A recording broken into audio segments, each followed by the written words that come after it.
Welcome to Better Futures. But the thing is, there are certain things that do make a lot of sense from the car rider perspective, and it's really hard to get into their shoes, because for me at least, because they are really aggressive on the streets. But I do remember driving a car here in Mexico City and suddenly finding a cyclist with no lights in the middle of the night. It's just pure luck that I didn't run into one of them, because sometimes they do ride like that, and it's really stupid from. I mean, you can't see them. You really can't see them, right? And they think it's not dangerous, right? But it really is. Like, if you're turning, I mean, those are trivial things, right? But you can't really discuss those things on social media. It's impossible. You only can discuss those things, I think, in person or in social media with people you know, because otherwise you get to misunderstanding, and you can't really discuss. You can't really use logic, the rules and the criteria for correct arguments and so on Twitter, right? We know that. And that's not new. There are many emotional elements to it. Just makes me wonder what really is the utility of logic. I mean, of a science which is supposed to study arguments, right? If it doesn't work for arguing reasonably with anyone. And also because it's a pretension of logic and philosophy that true reasonable discussion can eventually decide which views of the world are more reasonable, which are like the best candidates. Although maybe you can't just pick one, but maybe you have three which are like the best, right? But if you can't really discuss with anyone, then how are you supposed to do that? Because of course, through direct observation of the world, you can't really know much, right? You need to discuss, because your perspective always needs to be contrasted with someone else's perspective, and so on, right? That's the idea of the supposed objectivity. But yeah, social media, it's really not a good a good place to do that, and still it's become the main place to do that, right? It's the main place where people discuss things. It's the main place where thinking people are writing things, for example. But it doesn't seem to be working very well. At least for me, I don't see like much progress, right?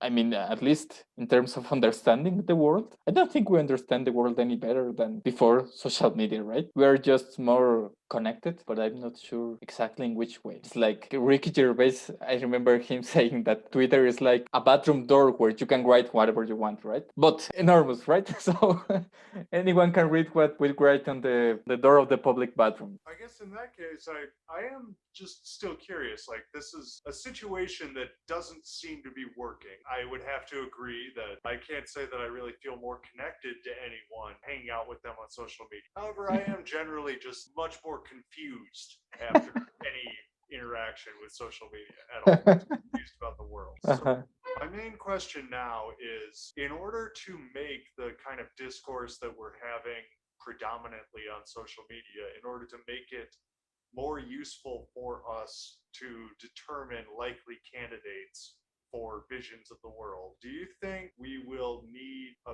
better sense of the logical criteria or the criteria for determining the logical validity of somebody's argument on social media? Or will we simply need to do away with logical criteria altogether and live with the fact that it seems to all be persuasion? Well, I think the problem is caring about those criteria. Like, those criteria are nothing new. They are basically the same that Aristotle already discovered, right? Of course, they are more refined right now through formal logic and so on, but really nothing substantially new, theoretically. No, I think the problem is just caring about those things, right? Caring about making a valid argument or not, or caring about analyzing someone else's argument in terms of logic. That's what's really enigmatic for me. I can understand the emotional reasons why we sometimes don't care about those things, or sometimes we make it aside, even if we usually care about them. It's just human, right?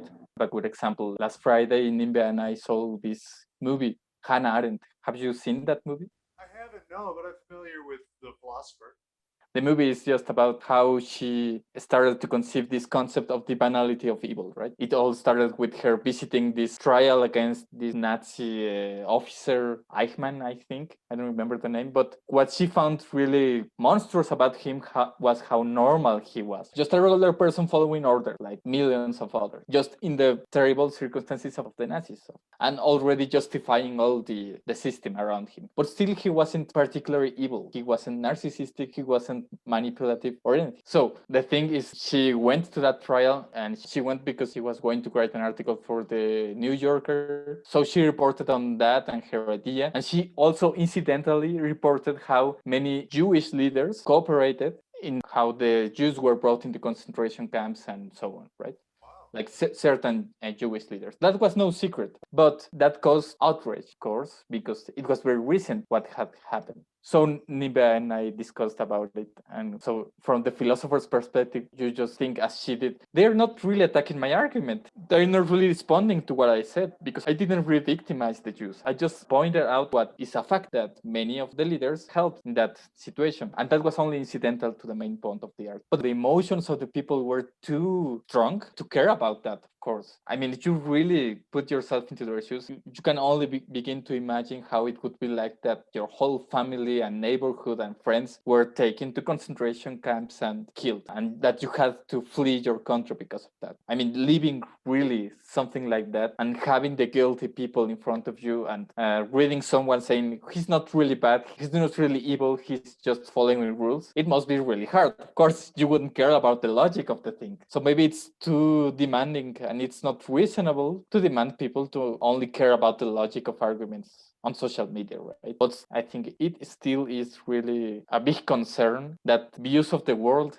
which are, I mean, I think there are people really trying to get a correct views of the world, but certain people are just manipulating, right? Certain people are just trying to impose certain views which are convenient for them for many reasons, economical and who knows what other really non-trivial and not banal evil reasons, right? But I mean, that is a real danger and it just gets magnified through social media. But that is the only reason why I think, even though it's hard to stick to the logic of arguments to decide which visions are better, maybe it's too demanding, but I think it's the only way to stop that kind of manipulation that is so easy to do through social media nowadays. I think we should separate those things, visions of the world which are discussing really which one is more objective in a certain way, and the other ones which are just trying to manipulate and get away with their own goals. Well, that makes sense to me, and that sounds like a good aim